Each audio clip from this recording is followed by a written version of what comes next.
Allo Makai, toujours en vie? Toujours ready et prêt pour continuer ce morceau.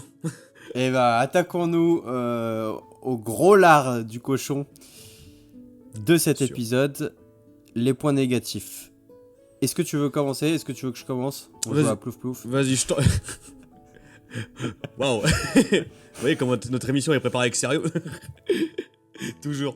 Je te laisse commencer. Je te laisse la main, Jean-Pierre.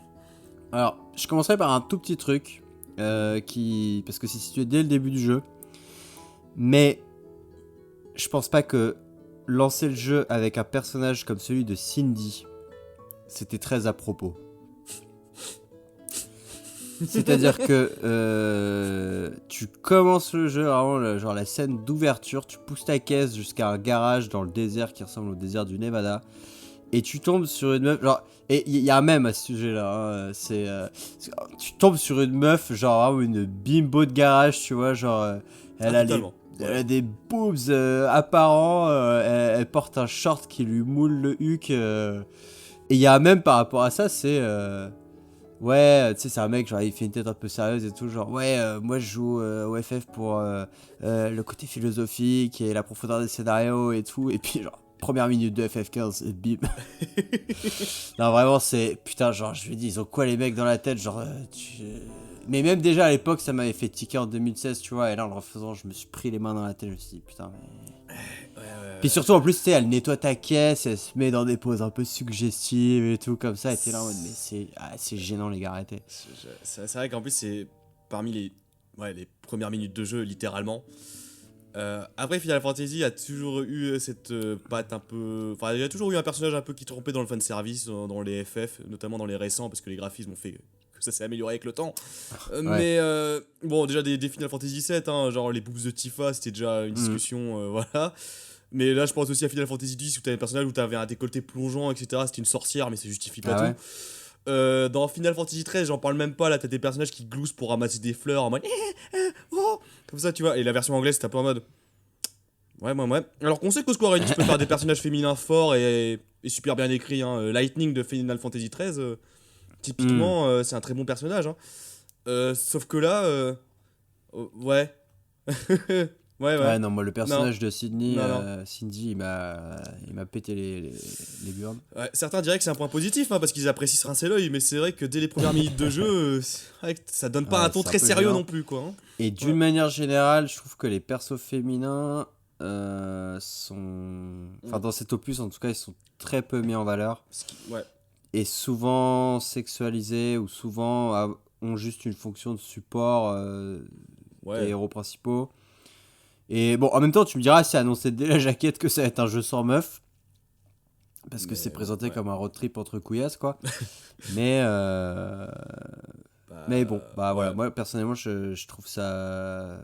Enfin, encore une fois, je reviens là-dessus, mais je trouve que c'est un peu prendre les joueurs pour des cons Un peu. de réduire d'avoir recours à la femme objet comme ça, si simplement. C'est pas Voilà. possible. Si vous le faites, faites-le de manière déguisée, je sais pas, ou ne le faites pas. Mais là, c'est gênant. De manière un peu plus subtile, voilà. Ouais. Faites pas une Kojima, quoi. Globalement, Exact. c'est un peu ça. Après, c'est ça. Je pense que ce petit point négatif que tu évoques a raison. Enfin, et ça qui est dommage avec ce jeu, c'est que, en fait, le manque. C'est même pas parce que c'est des femmes et un manque de place et tout, c'est que parfois, même pour le scénario, ça a un impact. Il y a des personnages féminins qui auraient le mérite d'être plus approfondis et mieux mis en valeur, mais parce qu'en fait, elles participent directement au scénar. Et je pense à Luna, en fait, qui dans le jeu est sous-traitée, quoi. Et globalement, alors que c'est quand même le personnage féminin principal du jeu et qui a un rôle principal. C'est l'oracle et tout. Enfin, voilà, amante et future épouse de Noctis. Franchement. Et ça de manière. Et là, je l'ai chargé un petit peu, mais de manière générale, je trouve que la relation Noctis-Luna dans le jeu, elle est nulle. Elle est éclatée, fraté. Nulle. Elle est nulle. Et en fait, une critique qui a été faite beaucoup par rapport à Luna, alors attention, on va spoiler, c'est que un bon spoil quand même, donc si vous voulez faire le jeu passer 4-5 minutes là, elle meurt dans le jeu. Et il y a beaucoup de gens qui ont dit, ils essaient de refaire un Une Aerys Une en fait, Aerys, parce ouais. que donc Aerys qui est peut-être le personnage féminin le plus iconique de toute la saga FF, qui est dans FF7, et qui meurt au cours de FF7, et qui a un peu traumatisé une génération de joueurs, parce qu'il y a beaucoup de gens qui étaient très attachés à ce personnage. Mm, Mais là où ça marche pour Aerys, parce qu'en en fait, bah, elle t'accompagne depuis le début de ton périple, et elle développe une relation amoureuse extrêmement mignonne avec le personnage principal. Là, mon gars, Lunafrena, Noctis, il l'a pas vu depuis 12 ans. La meuf, on l'a vu dans 4-5 cutscenes, et il s'envoie des lettres à la con. Ouais. Lettres auxquelles tu peux répondre, genre elle t'envoie oui, je t'attends, machin. Tu peux répondre ok à chaque fois, Donc, ça me niveau finit. immersion, si t'agis comme un Ouais, con, c'est pas top.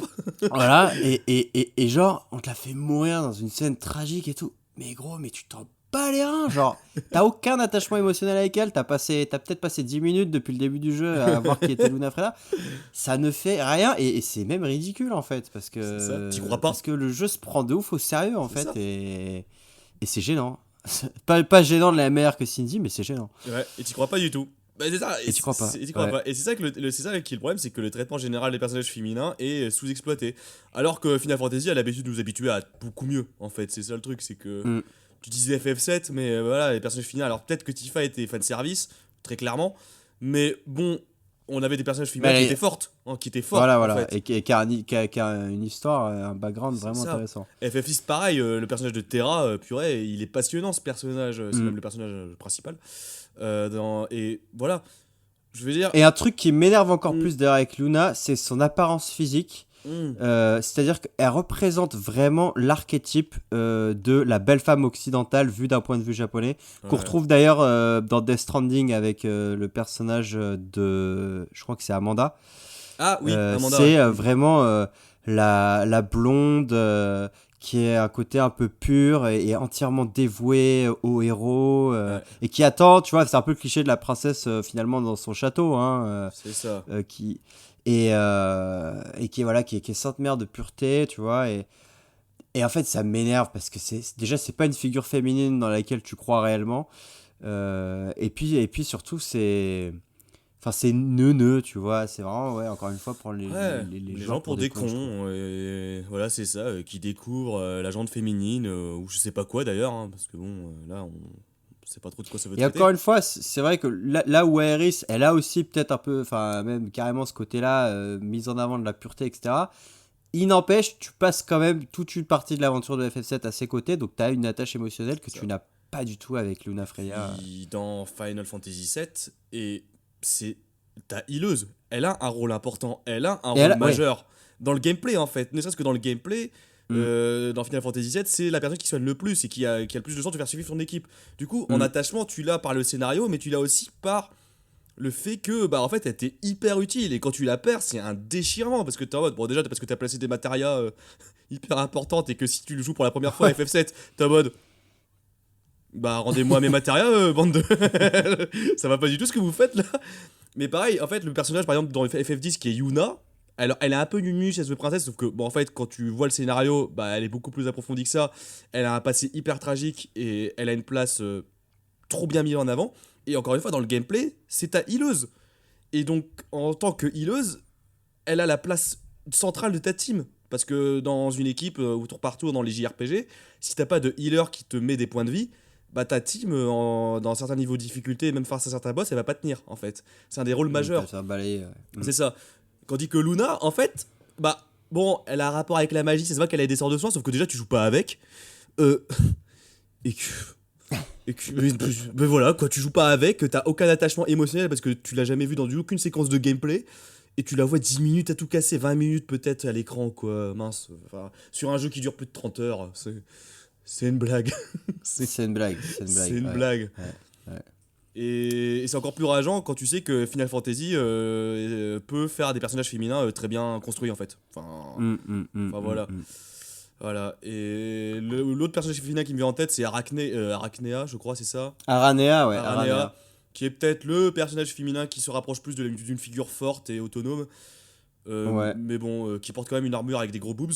Voilà. Parce que c'est quand même. Voilà. Mais bon, voilà, elle intervient à certains moments. C'est peut-être le Mais elle est personnage. pas, Voilà, ouais, mais elle est pas marquante de ouf elle non est plus, pas quoi. marquante. Et même d'ailleurs, moi, quand j'ai relancé le jeu, j'avais complètement oublié son existence pour le coup. Voilà, mais ça, je pense que c'est le bon indicateur pour voir qu'un personnage n'est pas hyper marquant. Hum, Voilà. hum, hum. Et puis t'as la petite sœur de Gladiolus, Aerys. Non, pas Aerys, Iris, pardon. Non, Iris, ouais. Iris qui est. Ouais, oubliable aussi. Ouais, qui est là. Qui est là. Voilà, qui est là, quoi. Genre, je sais pas. Voilà, ouais. Bon, ça va être le premier point négatif, on rentre en douceur. Ouais. Parce que. Et pourtant, pour d'autres jeux, ça aurait pu être le point négatif majeur, mais là, c'est Hum. le plus petit point Mais positif. d'ailleurs, d'une Mm. manière générale, il y a en fait les trois quarts des personnages secondaires de FF15 qui sont nuls, quoi, qui sont vraiment oubliables. Ah, si on l'élargit, ah, ouais. Attends, je Parce que, réfléchis. parce qu'en fait, vraiment, moi, un personnage secondaire que je retiens, c'est Ravus, qui Oui. est un minimum intéressant, je trouve. Mm. À part lui, bah Sid, mais parce que Sid, c'est un personnage qui revient à travers tous les FF, tu vois. Mm. Bon, ton père, parce que c'est ton père. Et encore, ton À père, part ton ça- père, pas dans le jeu, dans le transmédia. Oui, C'est ouais, ça, dans le en plus. transmédia, oui, ouais, Parce effectivement. que le Ouais. personnage de Régis, le roi, donc, et je l'aime Oui. beaucoup, mais dans le, si Mm. j'avais, parce que j'ai vu le film, parce que sinon, Ouais. je le Ouais. connais pas hein, dans le jeu, ou Et presque à pas. part ça, vraiment, tu vois, tous les autres, donc Iris, bon, Luna Freya, voilà. Les deux, là, Talcott et son grand-père, J'en ai rien à faire. Genre, je te dis. Ouais, franchement. mec, genre. Même Cor aussi, Cor, Ouais, mais. bah, qui est quand même censé être un personnage important, et qui en plus, d'après ce que j'ai lu, avait un rôle beaucoup plus proche de Noctis dans le Versus 13 en fait, et Mm. qui a été complètement évacué pour privilégier le côté road trip entre potes. Totalement. Enfin voilà, il y a aussi, putain, comment elle s'appelle déjà, une meuf que tu retrouves au début là, mais j'ai pareil, j'ai oublié son nom. Enfin, Ah non, vraiment, ouais, un glaive, mais je sais plus, ouais. ouais, ouais, ouais. Tu vois, vraiment, trois quarts des personnages secondaires et. Ouais, c'est en Enfin, même mode. 80% est oubliable, quoi. C'est en mode balèque. Enfin, genre, tu les Ouais. rencontres, tu les oublies. Enfin, parce que Ouais, déjà, ils ont ouais. pas des chara-design non plus beaucoup. Enfin, voilà, quoi. Ils ont des chara-design un peu Mm. classiques, hein, quand même. Même Mm. trop classiques pour un FF. Trop classique, ouais. Et par rapport aux personnages principaux, c'est quand même assez chelou. Parce que autant on disait que c'était un boys band, etc. Les autres, par contre, les autres, ils sont. Par exemple, Core, enfin, c'est un mec quand même qui a des cheveux courts et qui est quarantenaire, quoi. Hein. Globalement, Ouais, c'est ça, ouais. je veux dire, ouais, il sait pas qu'il est classe ou pas classe, c'est juste qu'il est là. Ouais. Enfin, voilà, voilà. Et même l'antagoniste, ce qu'on peut, ouais, un 2 Terra antagoniste, enfin bref, je sais plus comment on appelle ça, bref, le second antagoniste du jeu qui est l'empereur Aldercapt, l'empereur du Niflheim, bah en fait dans le jeu en lui-même, Bah oui, c'est pareil, lui, on le voit pas, on quoi. le voit pas quoi. Bah du coup, voilà, on retient pas grand-chose en fait. C'est vrai que t'as raison, du personnage secondaire en règle générale, Mm. ils sont très mal exploités. Ouais. Vas-y, t'allais te lancer sur un truc. Bah, je vais me lancer sur un deuxième point, selon moi, négatif. C'est. Bah, je parlais de l'exploration qui était en mi-teinte, les moyens d'exploration qui étaient en mi-teinte. Et pour moi, en fait, les moyens d'exploration qui sont en mi-teinte, c'est lié en fait à un truc qui est indissociable. C'est le monde ouvert, en fait. Qui. Alors, on l'a dit, il est magnifique. Ça, il n'y a pas à dire. Mais en fait, le monde ouvert, ça peut être aussi un point négatif. Et je commencerai par ça, c'est que c'est un peu... Voilà, en fait, le jeu a été vendu dans le marketing, dans la communication, comme le FF qui, voilà, novateur, qui se lance dans le monde ouvert, etc. Tatatac.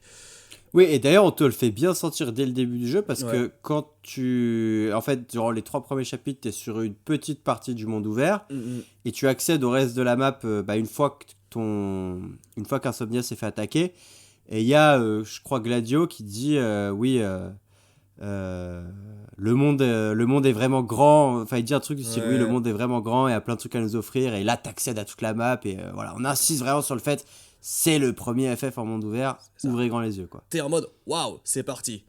Sauf que ça, c'est voilà, ça marche, l'envie d'exploration est là, mais c'est quand même un peu wow effect. Parce que passer quelques heures d'exploration, le vernis gratté, tu te rends compte que déjà ce monde est de plein de barrières invisibles. Donc c'est quand même, on l'a dit dans les points mais, c'est que le jeu souffre de ce côté un peu bâtard où il a envie de nous dire quelque chose, mais en même temps, il a envie que tu restes sur les rails, mais il essaie de te faire explorer, et du coup le monde ouvert est mal amené, et ça on en vient là. C'est qu'en fait, t'as quand même plein de murs invisibles qui font que t'as un sentiment très frustrant de ah, j'ai envie d'explorer, mais non, non, attends, t'écartes pas trop parce que ah, tu vois ce petit buisson entre les deux buissons, tu peux pas Ouais. trop y aller parce que Parce qu'il y a rien parce derrière. qu'il y a rien derrière. Voilà.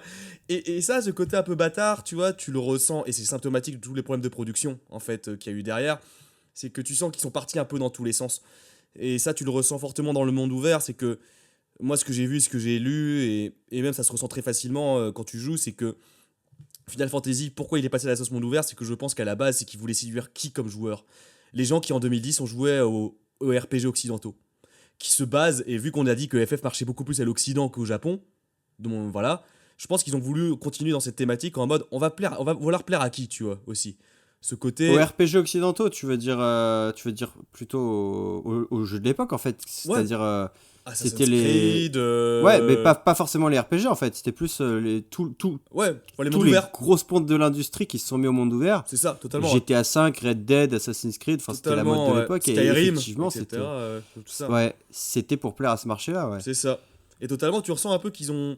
Même, tu vois, si tu vois, genre le petit message qu'ils mettent au début du FF, là, du jeu, ça commence un FF qui doit plaire, enfin, qui plaira aux anciens joueurs et aux nouveaux, tu vois. Mm, Et ça, pour moi, cette phrase est symptomatique de, bon, déjà, ce qu'ils essaient de proposer et de promettre, mais de ce qui ne va mm. pas, en fait, aussi.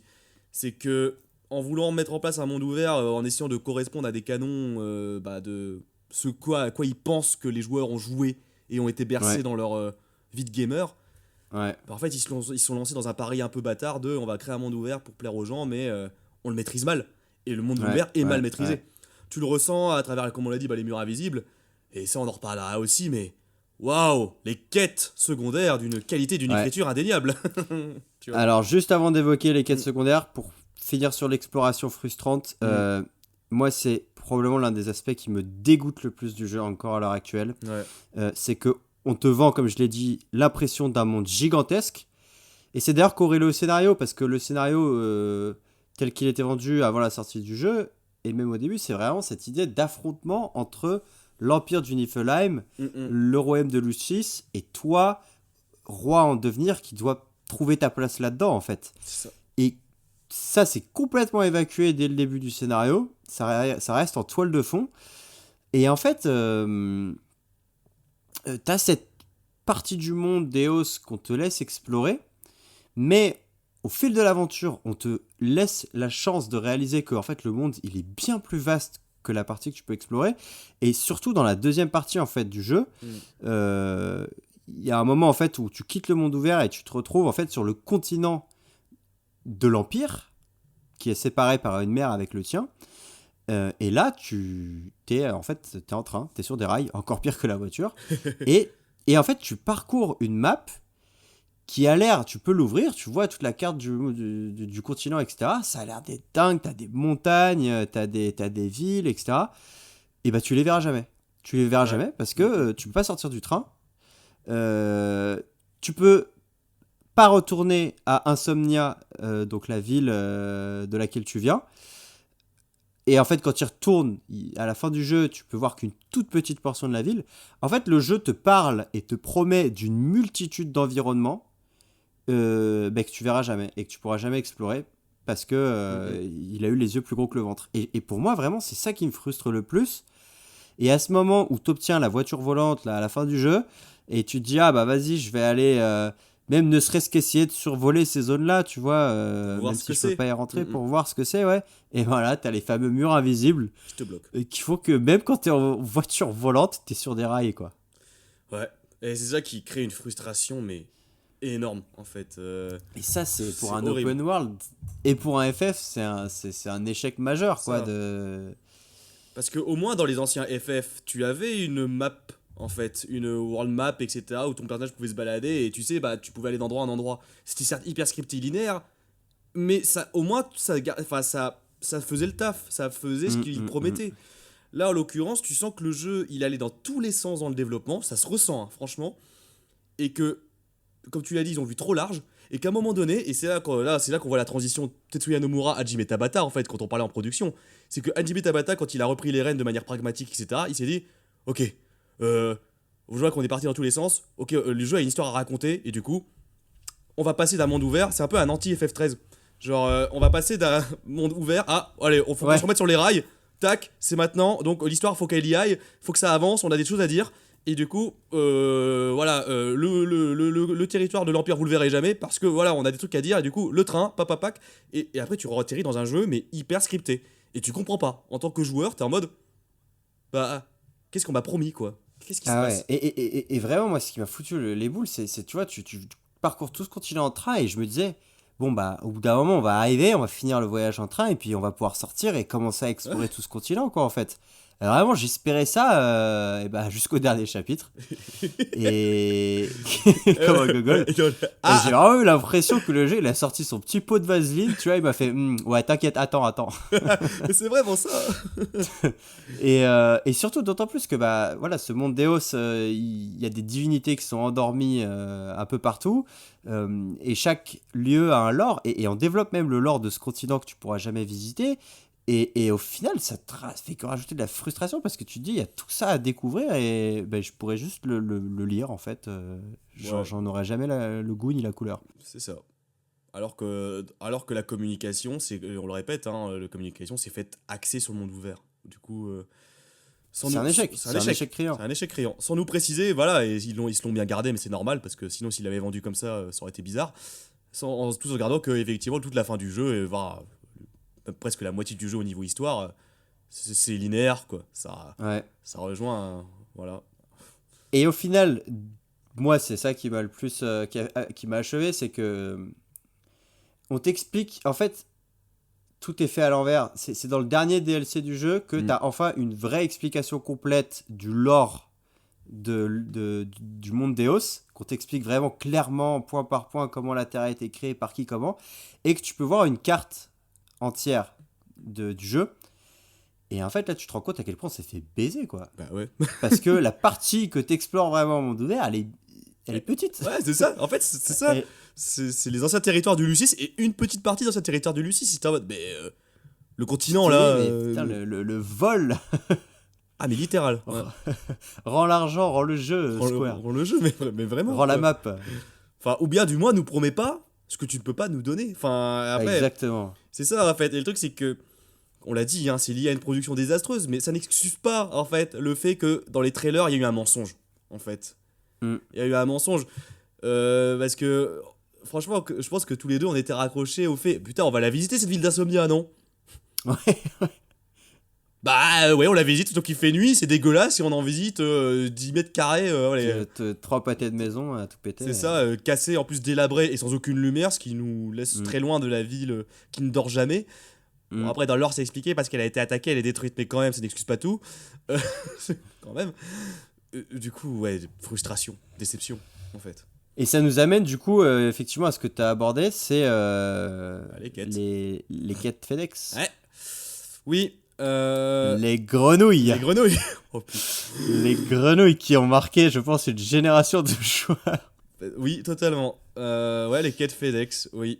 Parce que oui, on disait que tu sais, FF s'est inspiré de comment étaient bouleversés les gens, comment ont grandi les joueurs avec les jeux actuels, notamment les jeux qui sont tout le temps en open world. C'est cool, ils en ont pris aussi le pire, c'est-à-dire les quêtes qui n'ont aucun sens. C'est très bien, l'Ubisoftage, comme on appelle ça. Hommage à Ubisoft. Et du coup, voilà, les petites quêtes de grenouilles, on te demande d'aller chercher des saloperies de grenouilles sur le bord d'un étang. 5, 6, 7, voilà, des grenouilles rouges, des grenouilles vertes, avec un PNJ qui n'a aucune gueule. Oh. Alors que je le rappelle, ton territoire natal s'est fait envahir, ton père s'est fait tuer, et puis t'es dans une mission urgente quand même où tu dois aller sauver ta bien-aimée, quoi, et puis sauver le monde, en fait, des ténèbres. Et là, putain, il y a Jacqueline là qui te demande d'aller chercher ses grenouilles. Jean-Eudes qui te demande d'aller livrer des ingrédients, enfin... Qui sont littéralement à 10 mètres de Jean-Eudes, parfois, et en mode... Ah ouais, non, mais... Tu fous pas de ma gueule. What is it now? If you don't mind, I'm rather busy at the moment. Oh, it's you boys. Wait, who are you again?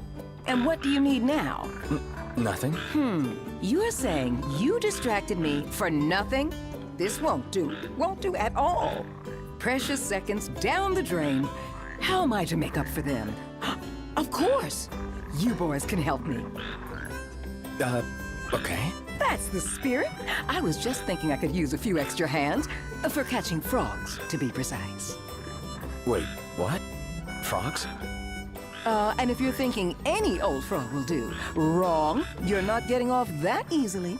Only the red frog native to Ulster suits my needs. You'll need to get knee and elbow deep down at the slough. With that, I'll get back to my work. Remember, it's red frogs. And make sure they're fresh. C'est d'une paresse. Ouais, ouais. C'est du remplissage pour le remplissage et c'est insupportable, quoi. C'est vraiment rajouter des heures de jeu pour rajouter des heures de jeu. Mais en plus, sans un cas complexe, hein. C'est ça qui... Et ce qui est d'autant plus dommage, c'est que dans le lot, t'en as 3-4 qui sont vraiment intéressantes, des quêtes secondaires qui sont un petit peu scénarisées, qui Ouais. sont un peu, je pense notamment à la quête du Behemoth, Oui. qui est, voilà, un peu... Elle représente rien dans le scénario, mais elle est un peu impressionnante et puis elle est vraiment sympathique à jouer. C'est pour ça qu'ils l'ont mis Mais- dans la démo aussi. Tu vois, j'ai... C'est vrai. ça- Mais c'est minimum en fait. Enfin, et c'est dommage parce que c'est enseveli sous un tas de quêtes inutiles et passables. Parce qu'effectivement, Mais t'es obligé de te farder parce que sinon tu peux pas T'as trouver pas assez des quêtes d'XP. intéressantes forcément. C'est ça. Et puis en fait, c'était la complexionnite en fait, bah, comme nous Aussi. je pense on l'a, c'est que moi quand je joue à un jeu, j'ai envie de voir ce que me propose l'entièreté du jeu. C'est bête hein, mais c'est comme ça. Et genre c'est pour ça que les open world, je vais pas revenir sur les débats de l'open world on en parle à chaque fois qu'on parle d'un jeu vidéo, mais vas-y, si un jeu propose de ramasser des grues, bah moi comme un gros pilon je vais le faire parce que je suis un peu en mode bon bah ça fait partie du truc, peut-être qu'il y a un truc intéressant de l'autre côté. Bah non, en fait après avoir ramassé des grenouilles vertes, tu ramasseras des grenouilles bleues et ensuite tu ramasseras des grenouilles jaunes. Ah, moi je m'étais arrêté au bleu. Ouais, bah t'as bien fait, parce que franchement, je me suis fait avoir 2 fois.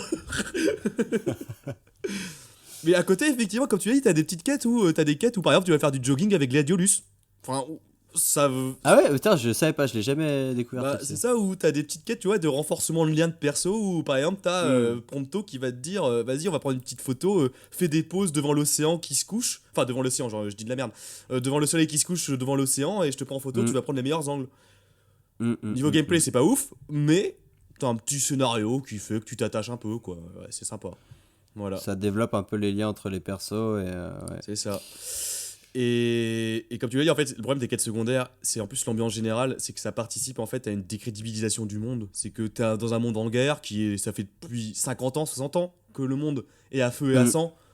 Alors, j'ai jamais vu un monde en guerre aussi peace and love, hein. Genre, c'est... Ouais, c'est vrai que. Et elle a pas l'air de ouf en guerre, ouais. Ouais, il a l'air même plutôt abondant le monde, hein. Je suis en mode... ouais. Finalement, l'Empire, ça a l'air plutôt de bien se passer hein, sous leur juridiction, quoi. T'es en mode. Enfin, à part qu'effectivement, il fait nuit, il y a des démons qui apparaissent, t'es en mode. Bah ouais, parfois t'as des petits trucs de soldats qui pop, en mode t'as une petite navette de soldats qui sont en mode arrêtez-vous! Et genre, t'es en mode. Tu les démontes en 1 minute et t'es en mode. Ok. T'as un réseau de résistance de soldats, des anciens glaives, ou voilà, qui est là. Enfin, qui est pas là d'ailleurs, enfin, qui. je veux dire. Ils servent à quoi, eux enfin, mais. En fait, t'as pas la. Gros, et Ouais, attends, juste, je vais refaire un petit. Juste pour revenir sur l'exploration. Pour moi, le meilleur exemple de à quel point c'est flingué, c'est Ténébrae en fait. Je sais pas comment on n'a pas pensé à Ténébrae. Oui, c'est vrai. Mec, c'est le genre Ténébrae, c'est la ville dont vient Lunafrena, donc qui est donc ta promise, et on te bassine pendant tout le jeu avec les fleurs de Ténébrae et la ville de Ténébrae, machin. Et donc tu te dis putain, enfin Ténébrae, t'entends tellement de fois le nom du jeu que bah t'as qu'une envie, c'est d'aller voir cette putain de ville de Ténébrae. Et tu la verras Ténébrae, tu la verras depuis le quai de la gare. Et voilà. au loin. En plus, ça a l'air joli. Hein. Genre, tu sais, la ville elle est un peu en ruine, elle est en fumée et tout, tu vois, mais ça flotte dans les airs. Enfin, ça a l'air mystique et tout comme endroit. Mais tu fais coucou au loin et puis tu remontes dans le train et ciao, quoi. Et pour moi, c'est la meilleure illustration. On te bassine avec un truc dans le scénario du jeu depuis le début. Et tout ce que tu peux en voir, c'est l'avoir de loi un petit peu comme un rêve inatteignable, un petit peu comme ce FF15 en fait. Ouais. En fait, ça résume bien le jeu. Un truc qui a qui est Génial. plein de promesses, qui a l'air génial, mais que tu peux pas vraiment toucher, prendre Et qui à pleine main. C'est ça. Bon, bah. Ouais, c'est bien résumé, hein. Hein. Voilà, désolé, je t'ai interrompu sur les quêtes fake Non. parce que ça m'a. Et- Je me suis dit, putain, pas fallait parler de Télébrae. De toute façon, ça en fait partie, hein, et de toute façon, et à la place de ça, pour combler ce vide intense qui est effectivement ce manque d'exploration et cette promesse que qui ne sera jamais accomplie, qui restera sur le papier, bah on te fait des petites quêtes FedEx pour faire mieux passer la pilule, parce que quand même, t'as payé le jeu 60 balles, du coup, t'inquiète, hein. Faut qu'au moins qu'il dure 40 heures le jeu, hein. Brut, mon pigeon. C'est ça, voilà. Ouais. Bon, voilà pour ce qu'il en est de. En tout cas, de l'exploration et des quêtes. Pour moi, le principal point négatif, et on l'a beaucoup abordé en filigrane là, de l'épisode, c'est le scénario. Mm. Et je le divise en deux parties. La première, c'est les parties où le scénario est simplement confus, et les parties où il est juste complètement incohérent, en fait. Alors, la confusion du scénario, on l'a déjà largement expliqué au début. On te balance dans un univers avec une tonne de noms de personnages secondaires, avec une tonne de concepts, de noms de villes, etc. Donc tu n'as aucune idée de qui c'est, de qui fait quoi, de ce qui se passe. T'as 4 objectifs à la fois qui sont pas clairs. Pourquoi est-ce que tu dois récupérer des armes sacrées? Pourquoi tu dois obtenir la bénédiction des dieux? À quoi il sert l'anneau? Pourquoi il y a un cristal? Pourquoi en plus Luna elle passe avant toi pour aller voir chaque divinité mais elle t'attend jamais? Et pourquoi tu dois passer après elle et obtenir... Enfin, Ouais. voilà, donc déjà ça commence mal. Ça résulte également du fait que c'est la philosophie Gruyère. On va combler les parties manquantes avec des DLC, avec l'animé, etc. Une nouvelle et tout ça, ouais.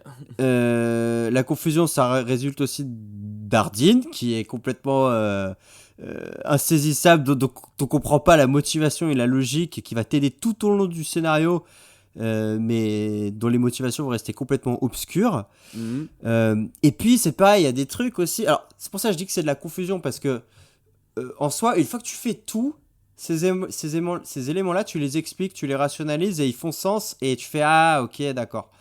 Mais il y a aussi, enfin, il y a des trucs comme ça qui arrivent comme des cheveux sur la soupe, et alors que ça aurait pu être des putains de reveals genre super bien amenés. Tu vois, je pense notamment, alors attention, à nouveau spoiler, au reveal que les soldats Magitech que t'affrontes depuis le début, et ben en fait c'est des bébés humains. Oui, ça Et oui. genre, tu l'apprends à la fin du jeu comme ça en mode ah au fait. Ouais, on a oublié, mais... et genre, alors que en fait il y a tout un lore, une explication, etc. Mais il aurait été nécessaire pour ça de vraiment t'expliquer comment fonctionne l'univers et t'expliquer qu'il y a des parasites, machin, et tu vois, et te l'amener progressivement pour t'amener à cette révélation. Mais là, on le fait dans le sens inverse. On te dit, ah, au fait, c'est des bébés humains, et après, on t'explique pourquoi.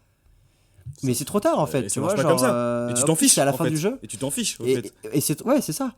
Et ça te fait, et puis ça fait vraiment sortie du chapeau, genre en mode, ouais, vraiment, ah, en fait. Coucou. Et donc, et voilà, et toute l'explication, elle est dans les DLC. Mais voilà, il aurait fallu mettre ça bien avant. En plus, pareil, là pour le coup, on rentre même plus dans les incohérences du scénario. Dans la même section où t'apprends que les Magitech, là, c'est des bébés humains, et bah t'apprends aussi que Prompto, c'était en fait un bébé éprouvette qui était destiné à devenir lui aussi un soldat Magitech. Et du coup, il a sur le bras un putain de code barre qui lui permet d'ouvrir toutes les portes de la base. Et t'es en mode... De la base des méchants. Et Ok.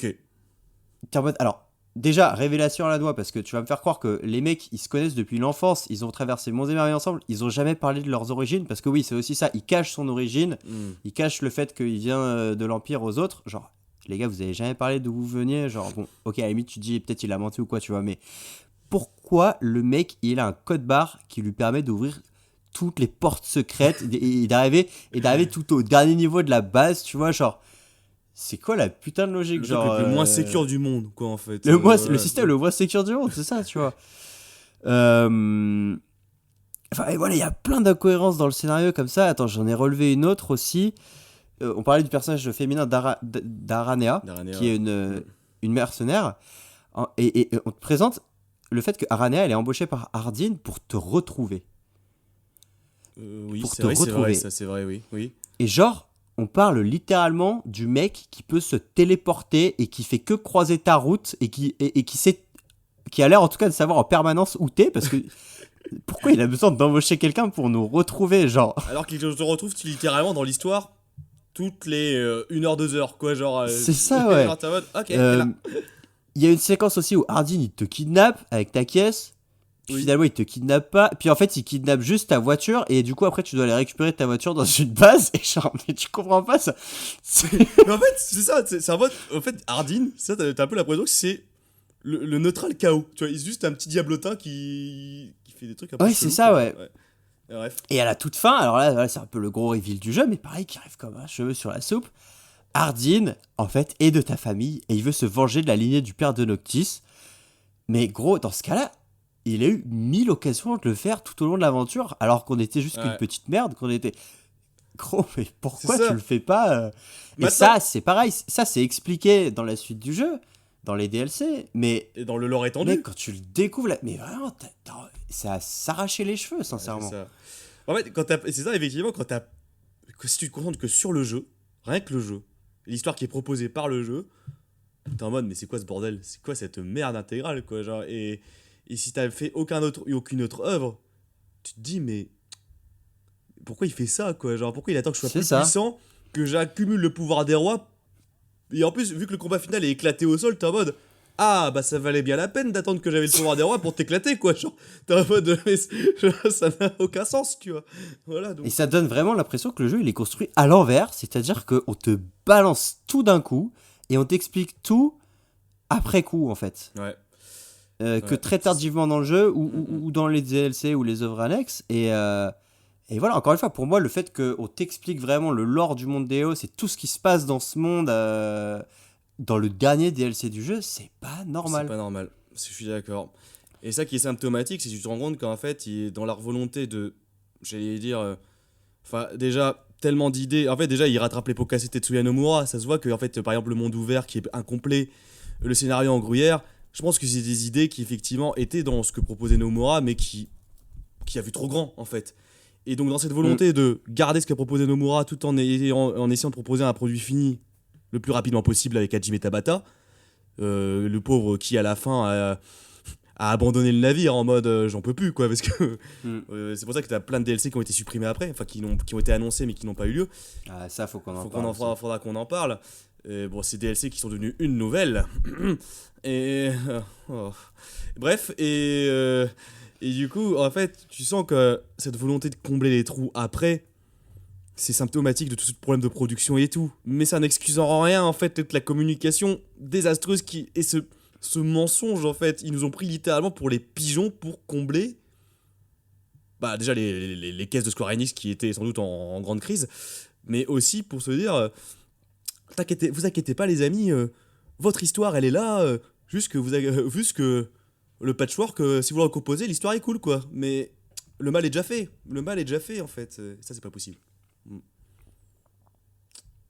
Donc voilà, il y a même aussi, il y a des passages, genre vraiment, il y a des moments où j'apprenais des choses et je comprenais des choses sur le scénario grâce au temps de chargement, où tu as un petit carton qui est écrit sur le chapitre qui explique ce qui va se passer, enfin ce qui se passe en fait.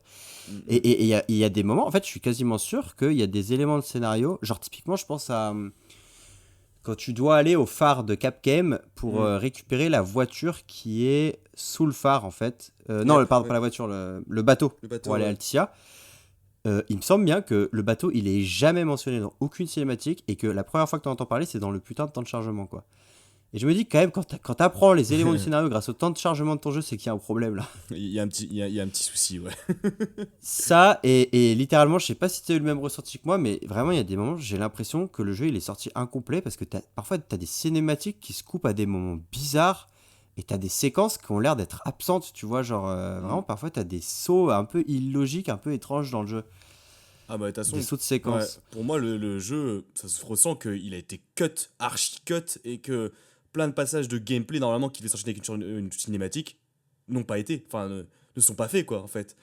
et ont été mis dans les bacs et n'ont jamais été développés par manque de temps, tout ce qu'on veut, hein, mais bah, en fait, c'est là que enfin, je le répète, mais ça se voit que là, tu sens toute la production chaotique qu'il y a derrière ce jeu et en fait, en termes de ressenti de joueur, j'ai jamais vu quelque chose qui te saute autant à la gueule, en fait.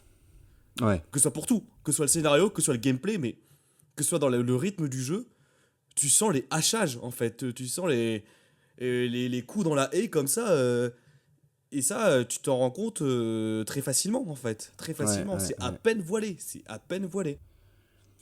Et je trouve que ça participe à la confusion ambiante qui règne dans le jeu, en fait. Et dans le scénar. Et dans le c'est ça. scénar. Je suis d'accord. Voilà, alors j'ai encore beaucoup de sel. Hein. Je sais pas si toi t'as d'autres trucs que t'as envie d'évoquer, mais je peux te lancer sur beaucoup d'autres sujets, mon gars. Bah vas-y, lance-moi. Alors je te propose que Mhm. c'était le suivant sur ma liste, mais on va le faire en dernier, je pense, les DLC qu'on verra jamais.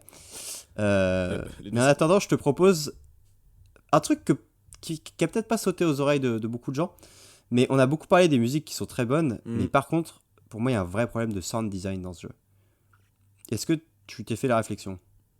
Ah, pas vraiment. Là, pour le coup, non. Tu vois, genre. Parce qu'en autant fait- son design, pour moi, c'était pas un point fort, mais moi, je l'ai pas, ça m'a Ouais. pas remarqué, ouais. En fait, moi, un truc qui m'a sauté aux oreilles, c'est que normalement, quand tu explores un open world, et c'est un petit peu inconscient aussi, mais pour moi, ça passe énormément par le bruit. Mhm. C'est-à-dire que tu explores plein d'environnements, et en plus, là, c'est beaucoup de nature, et souvent, bah, tu as des bruits naturels, tu vois. Et là, si tu fais attention dans ce FF-là, mon gars, t'as quasiment jamais aucun bruit de nature. Tu vois, typiquement, quand il fait nuit, tu pourras avoir des petits bruits de grillons ou des trucs comme ça, t'as air. Quand il pleut, t'entends à peine le bruit de la pluie. Mhm. Un truc qui m'a le plus frappé, c'est la quête avec Ramuh, donc où t'es censé aller recevoir la grâce de Ramuh, qui est une invocation. Mec, si tu fais attention, t'as jamais aucun bruit de tonnerre. Enfin, à un seul moment, parce que tu déclenches une action Oui, c'est où vrai. vraiment la foudre frappe devant toi, mais normalement, t'es censé avoir le ciel qui vrombit au-dessus de toi pendant toute cette séquence de jeu, t'entends jamais le tonnerre.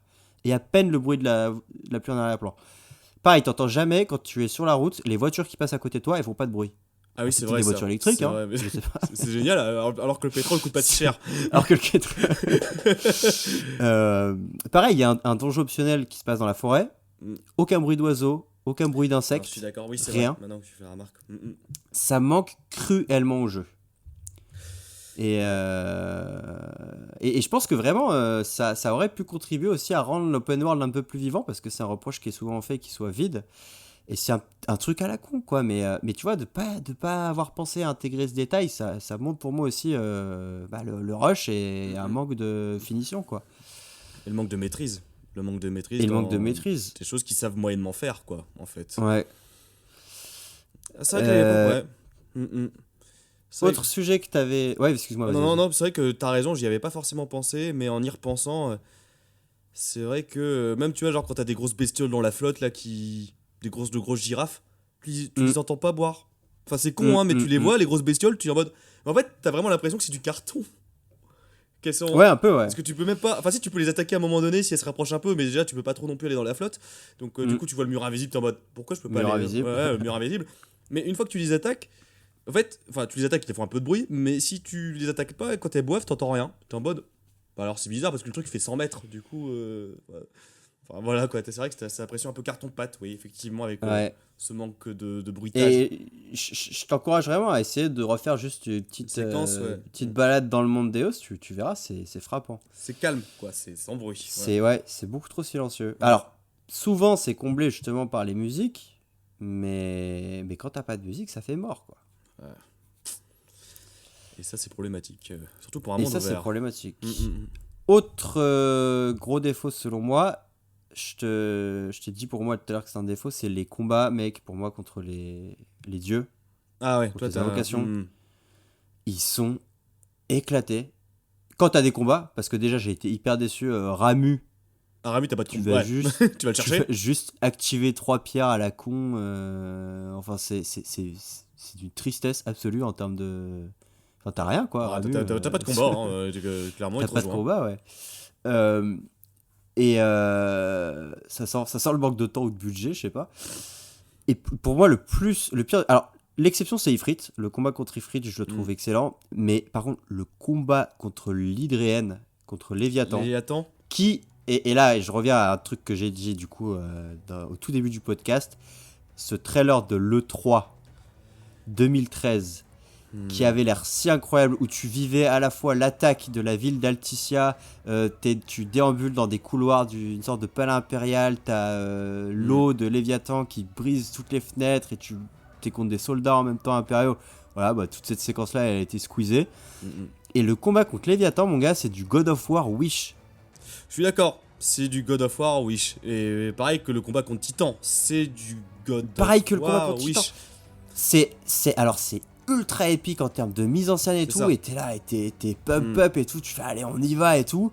Au final c'est des combats super confus, t'as 2-3 QTU éclatés, et alors que tout autour est dantesque en fait, et ça fait que en rajouter à la déception parce que ils sont ratés les combats d'invocation, je trouve. Bah, je suis d'accord que en fait les combats en termes de gameplay sont vraiment pas ouf. Mais c'est ça que moi je retiens plus dans ces combats, et c'est pour ça que j'en garde un bon souvenir de manière globale, même si ça aurait pu être beaucoup mieux. C'est bah, effectivement, comme tu l'as dit, la mise en scène. En fait, la mise en scène, la musique fait que par exemple le combat contre l'Hydréenne, enfin Léviathan, restera un bon moment pour moi, parce que en termes, je vais pas dire de jeux vidéo, parce que pour moi tu joues pas vraiment, hein, parce que tu bourrines des touches pour le balancer des épées quoi. Donc, Ah ouais, tu joues pas, ouais, tu joues pas. Par contre, en termes de mise en scène et de divertissement pur et dur, avec la musique dans les oreilles qui est, enfin la musique peut-être la plus épique, une des musiques les plus épiques du jeu d'ailleurs. Ouais.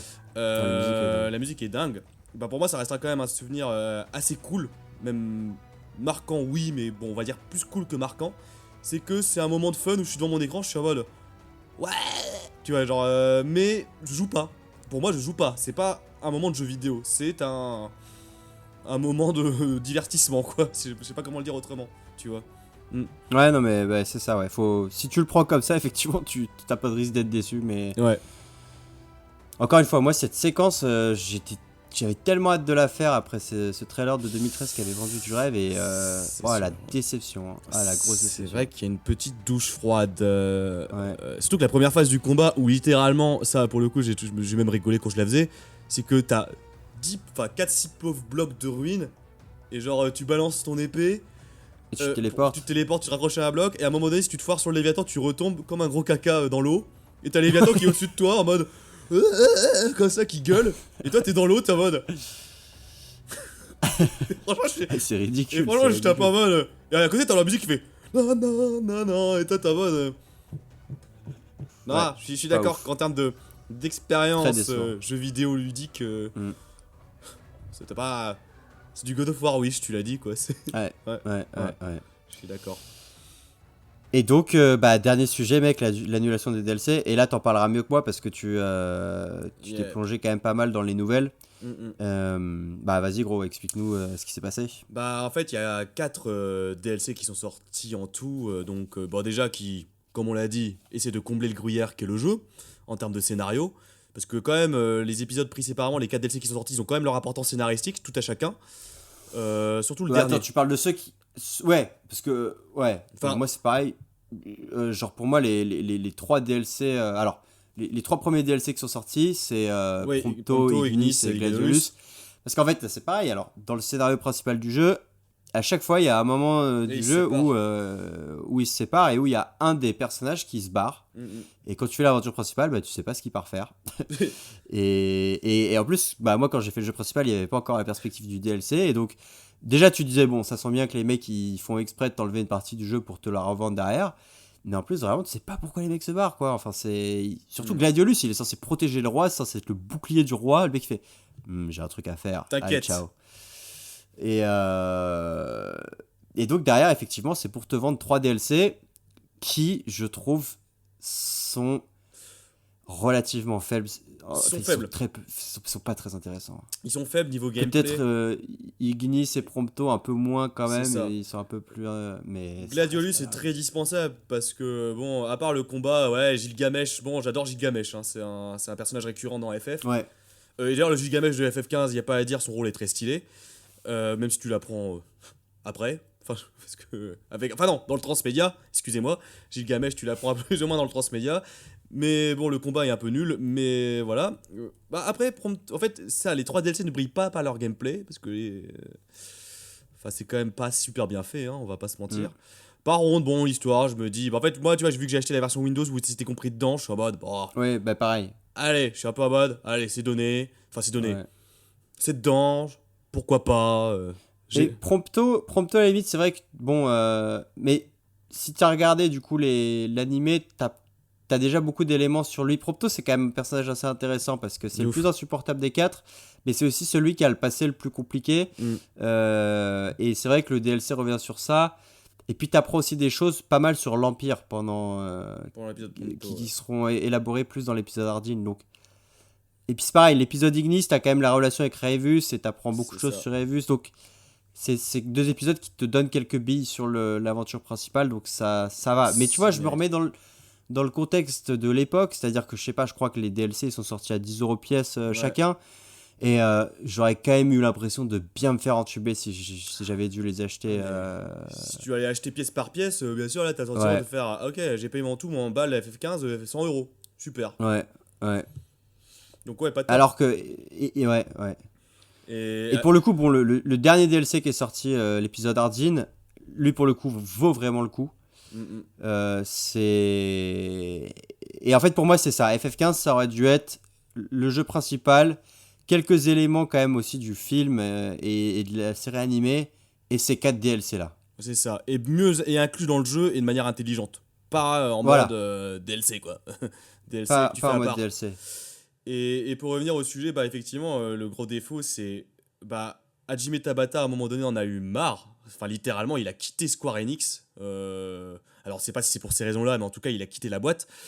Mais en tout cas, ce qui avait été promis avant qu'il quitte la boîte, c'était de mener toute une nouvelle série de DLC qui racontait un peu une histoire alternative de fin à FF15. La fin de FF15, comme on dit, bah, c'était une tragédie. Ça se finit pas super bien. Hein, Enfin, voilà, là, on sera obligé de totalement spoiler, mais en gros, à la fin, pour sauver le monde de la peste et des démons, et donc de la menace que représente Ardyn, qui est l'antagoniste principal, bah, on peut le dire, bah, Noctis meurt, en fait. Gros spoil, il meurt. Les DLC vont dans... Il meurt il meurt. et avec lui s'éteint la lignée C'est des ça. rois du Lucis. Du 6, ouais.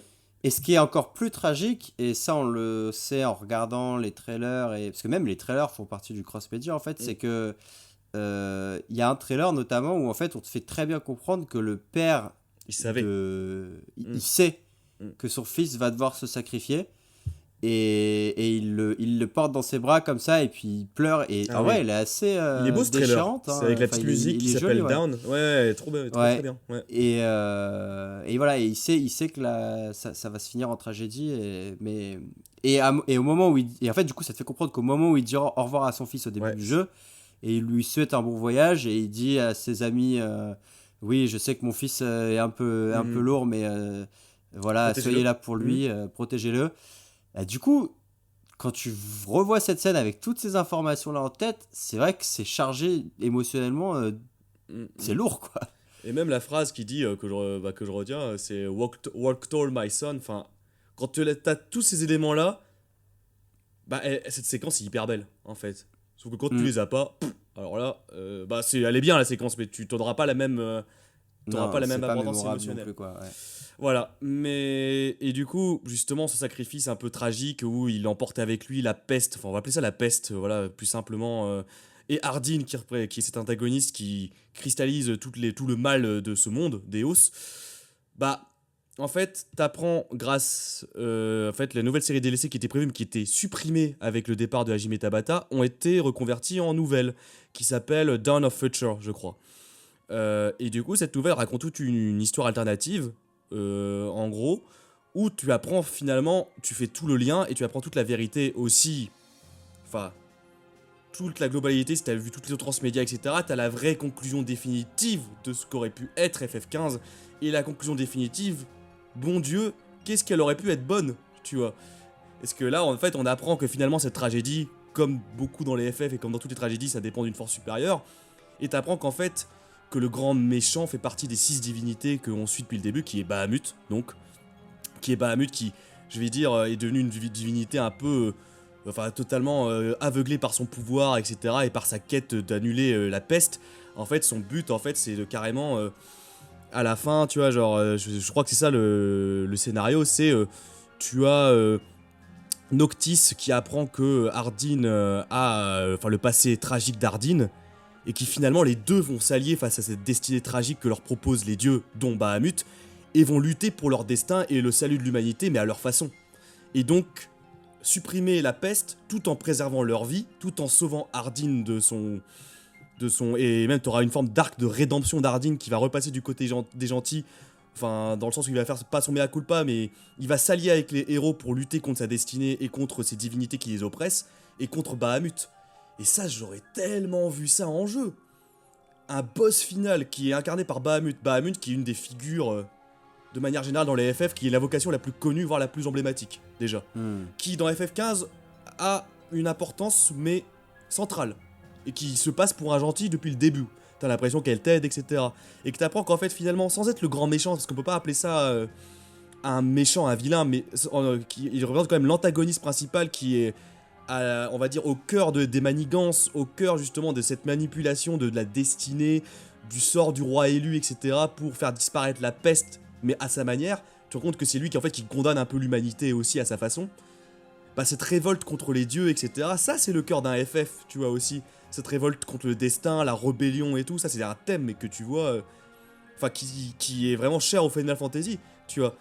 Et ça, voir cet arc de rédemption de Ardyn qui est présenté comme le méchant très mal écrit de base, mais qui finalement a un passé tragique, qui se veut un méchant incroyable. Si on avait eu ce DLC cumulé à ça, où tu vois cet arc de rédemption, où il se rallie aux gentils, enfin aux héros, pour avoir cette quête épique de révolte contre les dieux, mais en jeu quoi. En jeu. Ouais, ça aurait été. Et c'est ce qui est esquissé, en fait, je trouve, dans tout le DLC Ardyn et qui aurait été le point d'orgue de ces DLC supplémentaires. C'est finalement cette thématique qui transcende tout FF15 que je trouve incroyable. C'est est-ce qu'on peut aller contre sa destinée, quoi. Et c'est vraiment c'est une fable sur la destinée, ce FF15, sur le personnage d'Ardyn qui essaye d'aller contre les dieux, mais au final se retrouve obligé finalement à se sacrifier lui-même tout en atteignant ses objectifs. Sur Noctis qui est obligé finalement d'endosser, alors qu'il a absolument au début pas du tout les épaules pour ça, d'endosser sa destinée de roi et finalement de finir par se sacrifier. Enfin voilà, c'est la thématique qui transcende toute l'œuvre, je trouve, et c'est déjà bien amené dans le DLC d'Ardyn, mais purée, comme tu dis, si on avait pu avoir tout ce qui ensuite a été transféré en nouvelles, ça aurait été, je pense que ça en aurait fait un DFF majeur. Enfin du même acabit qu'à FF7 ou à FF6. C'est ça. Parce qu'en plus c'est ça, 10, c'est ça, ou le 10, parce que généralement dans les FF, c'est ça qui est incroyable, c'est que tu commences à combattre contre un méchant qui est représenté un peu comme l'antagoniste principal, mais qui finalement ne l'est pas vraiment, pour ensuite avoir un antagoniste encore plus majeur qui est l'incarnation d'un dieu, presque, tu vois. Dans FF7, bon bah c'est Sephiroth version, je sais plus comment il s'appelle, mais Alter Sephiroth, nana. Dans le 6, c'est Kafka version angélique. Dans le 10, c'est l'incarnation même d'un dieu, et voilà, l'incarnation même d'un dieu. Là, ça aurait été pareil avec Bahamut, quoi. Et ça, j'aurais trouvé ça incroyable, parce que ça aurait fermé la boucle, un petit peu. Ça aurait, mine de rien, dans un truc qui se voulait pas anti-FF, mais un peu éloigné de Final Fantasy, on aurait recoupé avec le thème cher à FF, et on se serait dit, bah purée. Enfin, je vais pas dire tout est lié, mais... ça, voilà, c'est circulé, c'est circulaire. La boucle est bouclée, ouais. C'est très bien, c'est hyper bien amené et c'est cool. Et même l'arc de rédemption d'Ardyn, je le voyais bien parce que ce personnage, purée, Dieu qu'il est intéressant quand tu t'intéresses au lore de ce perso, quoi. Enfin, et j'aurais tellement vu cet arc de rédemption et tout, ce côté reconquête du sens finalement de ce qu'était Ardyn à l'origine, c'est-à-dire le Messie finalement, et de lutter pour l'humanité à sa manière à côté de Noctis, ça aurait été merveilleux. Ouais. Mais bon, à la place, on a eu le droit à un bouquin, donc du coup, voilà. Et d'ailleurs, Tabata explique que c'est un de ses gros regrets de jamais avoir pu offrir ces DLC-là. Ouais. Et il explique aussi que, bah, apparemment, pendant le développement, un jour, sa fille a pété un câble parce que ça faisait un mois qu'elle n'avait pas vu son père. Enfin, je pense que lui aussi, il a sacrifié énormément pour redresser le navire. Et Clairement. donc, c'est tout à fait compréhensible qu'au bout d'un moment, Bah oui. il ait pris cette décision-là. Mais c'est dommage. On a que 2 yeux pour pleurer. C'est dommage, ouais. Parce que, ouais, ce jeu aurait pu être inoubliable, en fait, en termes de scénario. Et c'est, voilà, c'est dommage. Est-ce que t'as un passage préféré? Un passage préféré. Ah. Si. Bah, moi, c'est la scène, parce que elle incarne ce qui marche le mieux dans le jeu. C'est la scène où ils sont le dernier feu de camp, en fait. Ah, ok, ouais. Ouais, ça, c'est pas mon passe. Enfin, Ça faisait partie de mes candidats aussi, ouais. parce qu'en fait, ça incarne, en fait, là où on n'attendait pas le FF, et on l'a dit, c'est le point positif, c'est l'aspect road trip, road movie, et c'est le truc qui marche le mieux finalement. Et ça, l'aspect de feu de camp où, bah là, on parle vraiment des gens qui ont fait un peu le jeu, quoi, parce que là ça fait depuis un moment qu'on parle à des gens qui ont fait un peu le jeu, mais en gros, c'est vrai que Ça fait 3 heures. ça fait 3 heures, mais c'est vrai que le côté prise de responsabilité, où tu vois un Noctis qui grandit au fur et à mesure et qui devient adulte, et tu le ressens dans sa manière de parler, dans ses réactions et tout, dans son physique, ça devient littéralement, après il attrape un charisme plus 10, plus 100. Il chope plus 10 sur charisme avec sa barbe, là. C'est vrai, avec ses cheveux en arrière, t'as envie, putain mec, t'es trop stylé quoi, j'ai envie de te ressembler.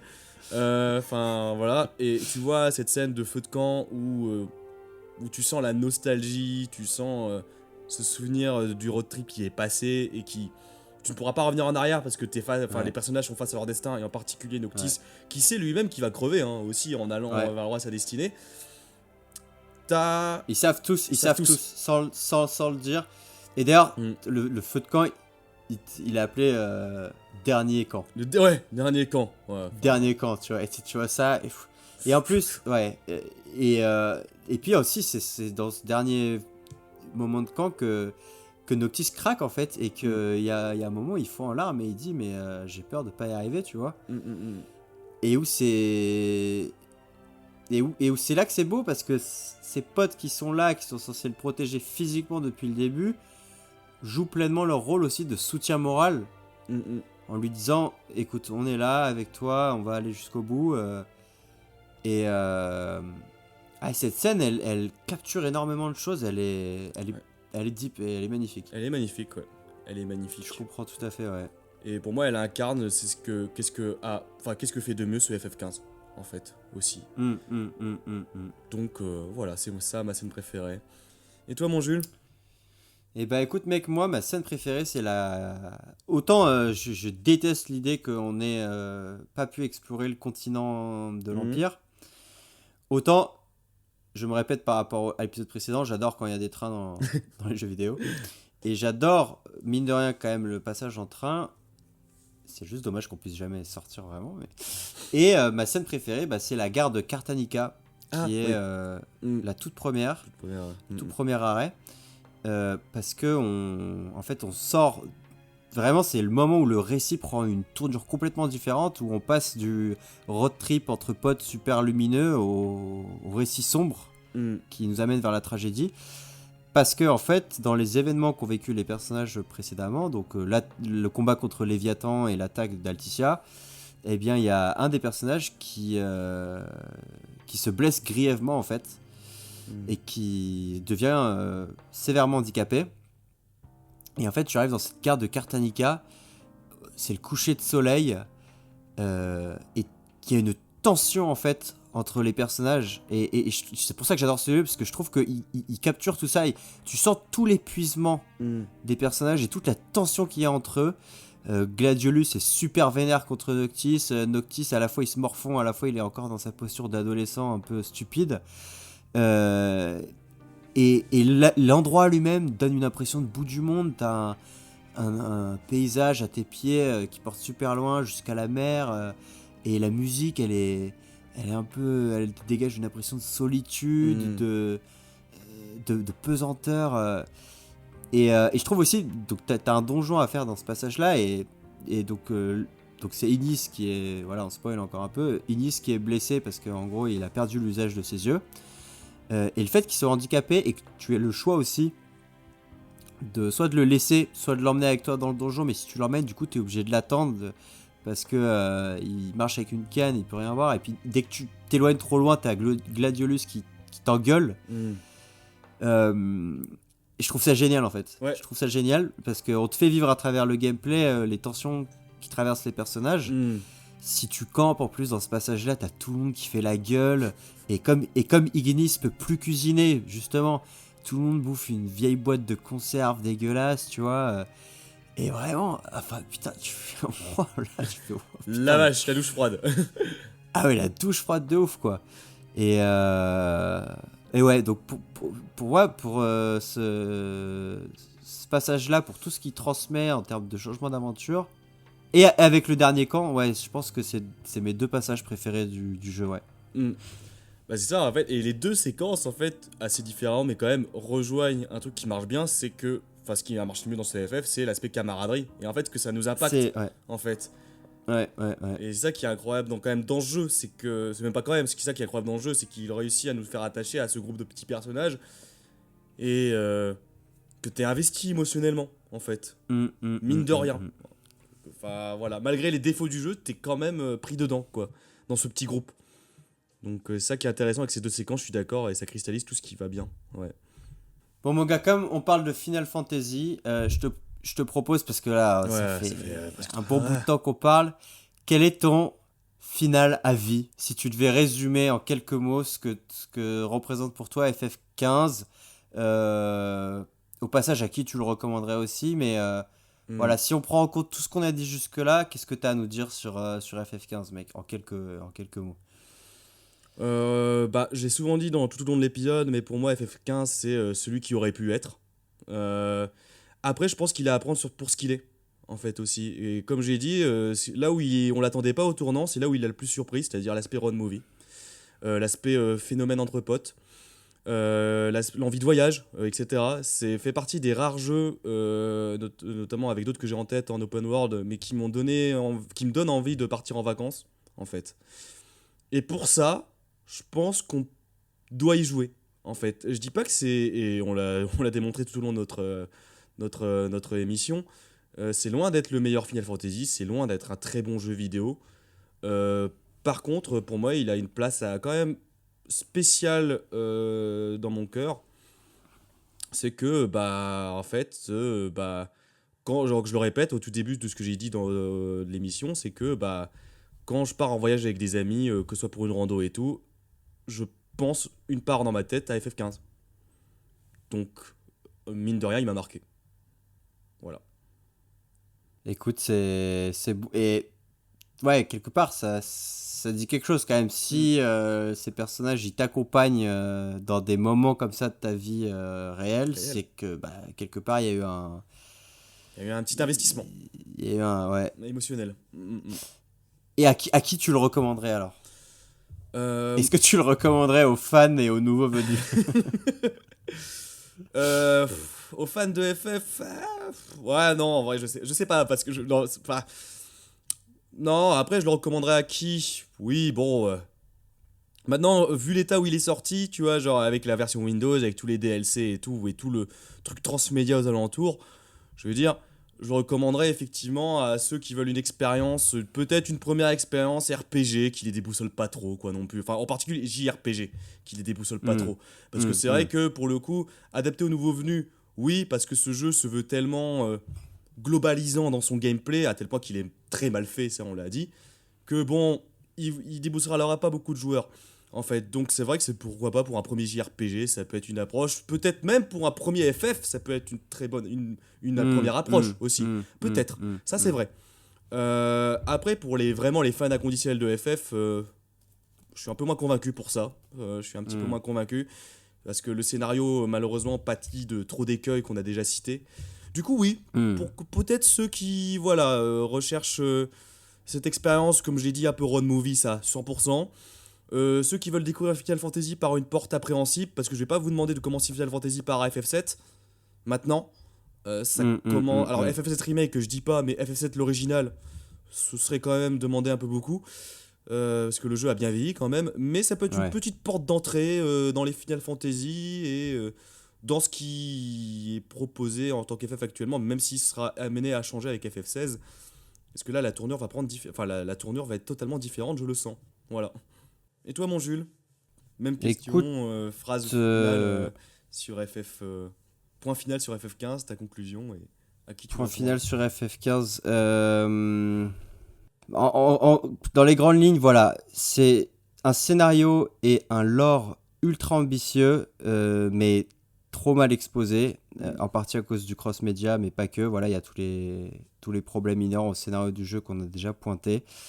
Alors déjà, moi, un de mes conseils pour les gens qui voudraient le faire, j'ai trouvé en fait un guide, c'est un gars qui a fait ça sur un forum Steam, ça s'appelle Order of All Final Fantasy XV Universe Content.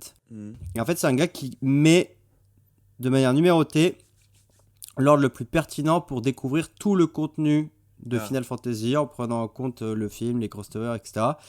Et en gros, voilà, et notamment, tu vois, il te dit de, par exemple, regarder le film une fois que tu as fait le chapitre 3 pour découvrir du coup ce qui se passe à ce moment-là chronologiquement dans le jeu. Et du coup, je pense que c'est pas une mauvaise manière de faire le jeu parce que ça te permet d'avoir la vue d'ensemble. Il te met aussi les nouvelles quand les lire et tout.